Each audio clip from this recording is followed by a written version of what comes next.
Vincent Talk. Kandi nguhaye ikaze wowe udukunda wowe wakoze subscribe kuri Vincent Talk. Imana iguha umugisha, Imana ikomeze bane nawe mu byo ukora byose. Ndagushimiye cyane ko uri umuntu wacu, ndagushimiye cyane ko uri umuntu w'ingenzi kuri twe. Ndavuga ibintu byinshi, banza wumve no video. Banyarwandakazi, muzaniye impamvu ribu yataye muri yombi jihadi. Ndabizi ko mwari mufite amatsiko, ariko turiyata kufata kagasonga bugari nyine jihadi yakubwiye kicareho. Aha mujye mwitonda umunanya ni gusya ntanzitse. Murabizi ko video zacu zibageze muzibyina nk'ababyina yamvuye muri Tanzania. Ubu rero nanjye do ugiye kubibyina mu gushaka kwishakara mu kivanze mu kayamvanye y'igishakamba na so itariki 9 banyarwandakazi akaba ari bwo video ya yampano yasakaye yageze ku bantu benshi. Bivugwa ko saa tano za nijoro jihadi yapostinze video ya yampano, ayipostinga kuri status ya WhatsApp. Nanone bavuga ko iyo status ari status ijyaho abantu benshi cyane. Urugero ntabwo hari status ziri very dangerous nka status ya Yesu kwiza wa mipango, ni status irebwa n'abantu 10,000 nubwo yaba ari WhatsApp, nubwo ko afite abantu bamusevize ya savings abantu 10,000. So baravuga ko jihadi nawe afite abantu benshi bareba statize, akaba ariho bashingiye, biravugwa ngo akaba ariho bashingiye bavuga ati iyi video yasakaye itariki 9 and then abantu bayisakaje bwa mbere jihadi yararimo iri kuri stati ya telefoni. Mwibuka neza amavideo mwayabonye ryari?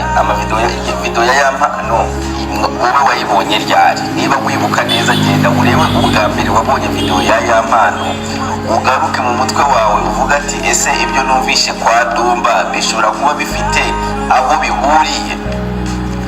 Wewe munyarwanda, niba nta hantu bihuriye ubwo ndaza kugaruka hano nanone mubwire ibindi, nuko njyewe ngenda nshaka kamwe kuri kamwe, ariko eventually mitaguha the bigger picture, eventually mitaguha ishusho yose uko igomba kuba imeze. Ariko baravuga ko bashingiye kuri uwo munsi n'abantu bayitaye hanze n'abantu bayisharinze, jihadi akaba yararimo ayishyize kuri status ye. Ariko kandi kantu jihadi kajya kamunanira gucinya inkoro. Ubundi iyo bigiye mu buyobozi, ubuyobozi iyo ibintu biri mu buyobozi ubigendamo gake ugiye kureba ko atabara yayifashe, ariko kesha ubuyobozi nabwo baba bumutegereje aho buzamufatira. Nk'ako kantu bashobora kukamubabarira cyangwa bakakamutwarira da. Nuko abayobozi ndeka nizere ko rero iyi video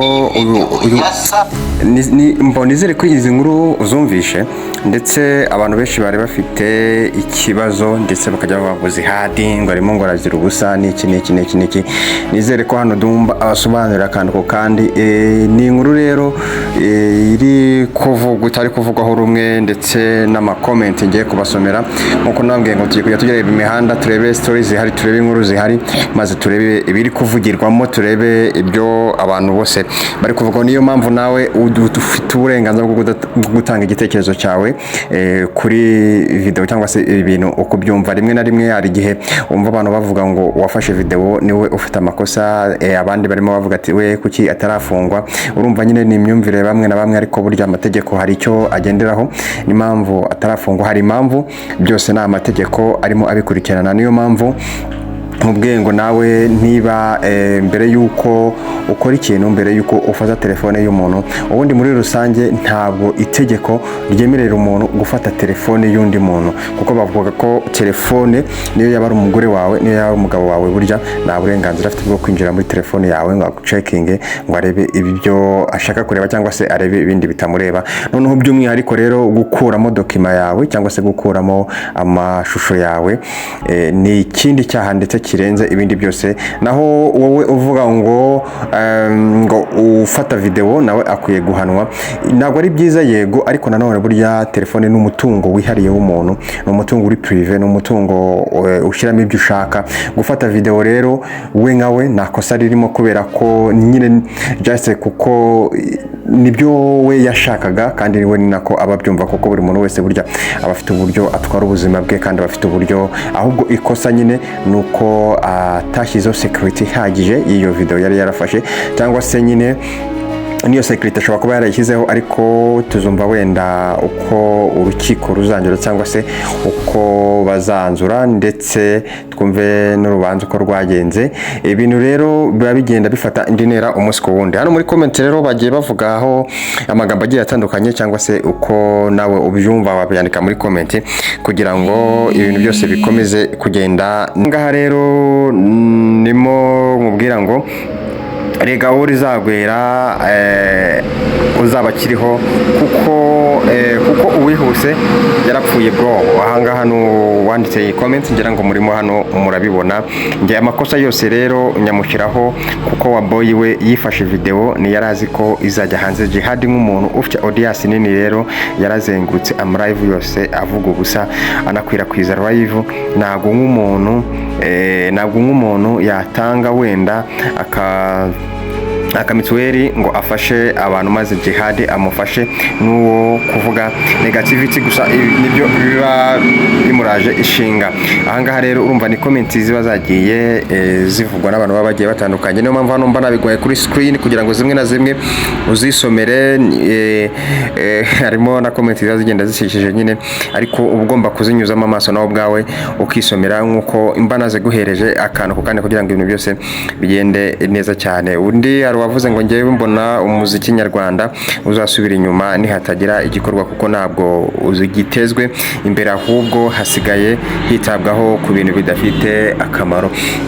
Urumva ntabwo ikibazo ari umuziki, ahubwo ni ukuvuga ngo iyo umuntu ari umusitari kandi afite abakunzi benshi, ku ruhande rumwe afite n'abanzi benshi baba bashaka kumushyira hasi. Isaha n'isaha rero akantu gato ushobora gukora uri muri ambiance, urimo wishimisha, ushobora kurangiza ariko nyine wa mwanzi wawe akoresheje kugira ngo agushyire hasi, cyangwa se kugira ngo arangize ubuzima bwawe. Nuko nguko ibintu biba bimeze. Rero komeza usome gake gake nkuko muri video hano biba bigiye bigaragara, kandi nyine biba bigenda bikubwira. Niba rero utarakanda subscribe, urumva ko uzajya ucikana n'inkuru hano mba nagiye nguteguriya, kandi inkuru ziba zimeze neza cyane. Jihad ndabizi ko mwari mufite amatsiko, ariko turiyata kufata kagasonga bugari nyine Jihad yakubwiye kicareho. Aha mujye mwitonda, ubunanye ni musya ntanzitse. Murabizi ko video zacu zibagezeho, muzibyina nk'ababyina yambaye muri Tanzania. Ubu rero nanjye ugiye kubibyinamo uko ushaka, kwishakara ariko byivanzemo nka yambaye urabyina igishakamba na itariki 9 banyarwandakazi, akaba aribwo video ya Yampano yasakaye yageze ku bantu benshi. Bivugwa ko saa tano za nijoro Jihad yapostinze video ya Yampano, ayipostinga kuri status ye ya WhatsApp. Nanone bavuga ko iyo status ari status ijyaho abantu benshi cyane. Urugero ntabwo hari status ziri very dangerous nka status ya Jesse Kwiza wa Mipango, ni status irebwa n'abantu 10,000, nubwo yaba ari WhatsApp, nubwo ko afite abantu bamusevinze ya savings abantu 10,000.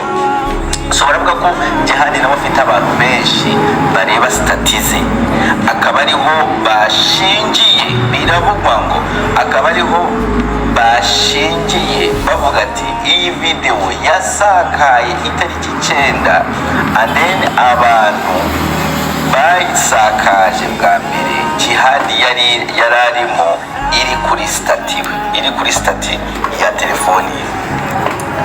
Mwibuka neza amavideo mwayabonye ryari? Amavideo ya Yampano wowe wayibonye ryari? Niba wibuka neza genda urebe ubwa mbere wabonye video ya Yampano, ugaruke mu mutwe wawe uvuga ati ese ibyo numvishe kwa Dumba bishobora kuba bifite aho bihuriye.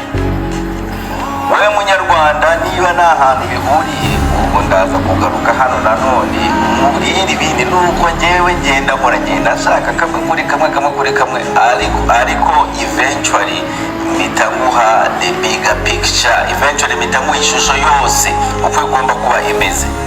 Ariko baravuga ko bashingiye kuri uwo munsi n'abantu bayitaye hanze n'abantu bayisharinze, Jihad akaba yararimo ayishyize kuri status ye. Ariko kandi kantu Jihad kajya kamunanira ni ugucinya inkoro ubundi iyo bigiye mu buyobozi. Ubundi ubuyobozi y'ibintu biri mu buyobozi ubigendamo gake ugiye kureba ko atabara yayifashe, ariko kenshi ubuyobozi nabwo buba bumutegereje aho buzamufatira. Nk'ako kantu bashobora kukamubabarira.